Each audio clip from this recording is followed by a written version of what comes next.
বাদ আসর চট্টগ্রাম দক্ষিণ জেলা কৃষক লীগের সহসভাপতি ও পটিয়া উপজেলা কৃষক লীগের আহ্বায়ক সৈয়দ নুরুল আফসারের সভাপতিত্বে ও পটিয়া উপজেলা কৃষক লীগের সদস্য সচিব সৈয়দ মিয়া হাসানের সঞ্চালনায় চট্টগ্রাম দক্ষিণ জেলা ও পটিয়া উপজেলা কৃষক লীগের যৌথ উদ্যোগে নগরীর ছেড়াগি পাহাড় কদম মোবারক জামে মসজিদে চট্টগ্রাম দক্ষিণ জেলা আওয়ামী লীগের সভাপতি ও চট্টগ্রাম ১২ পটিয়া আসনের সংসদ সদস্য বীর মুক্তিযোদ্ধা আলহাজ মোতাহেরুল ইসলাম চৌধুরী এর রোগ মুক্তি কামনায় দোয়া মাহফিল অনুষ্ঠিত হয়। এতে উপস্থিত ছিলেন চট্টগ্রাম দক্ষিণ জেলা কৃষক লীগের সদস্য এম এ শাকুর, বোয়ালখালী উপজেলা কৃষক লীগের সভাপতি শফিকুল আলম, দক্ষিণ জেলা কৃষক লীগের নেতা আব্দুস সবুর, আওয়ামী যুবলীগের দক্ষিণ জেলা সদস্য নিশু ইমরান, নুরুন্নবী চৌধুরী, পটিয়া উপজেলা কৃষক লীগের নেতা মোহাম্মদ নুরুল আমিন, চন্দনাইশ পৌরসভার কৃষক লীগের সহসভাপতি মোনা আন খান, চন্দনাইশ উপজেলা আওয়ামী লীগের যুবলীগের যুগ্ম আহ্বায়ক মফিজুর রহমান বাহাদুর,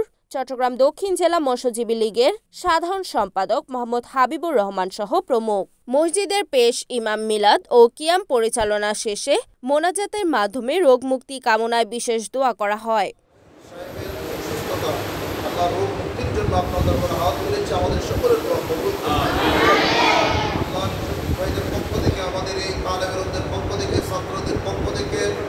শিক্ষকদের পক্ষ থেকে, মুসল্লিদের পক্ষ থেকে,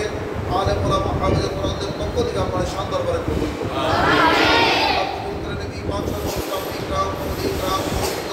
আমাদের এই কদমবার শাহী মসজিদের কংগ্রেস করতে যারা ইন্তেকাল করে শহীদ আছেন প্রত্যেকে দেবেন সব। Report Selim Chowdhury, NAN TV, Chittagong.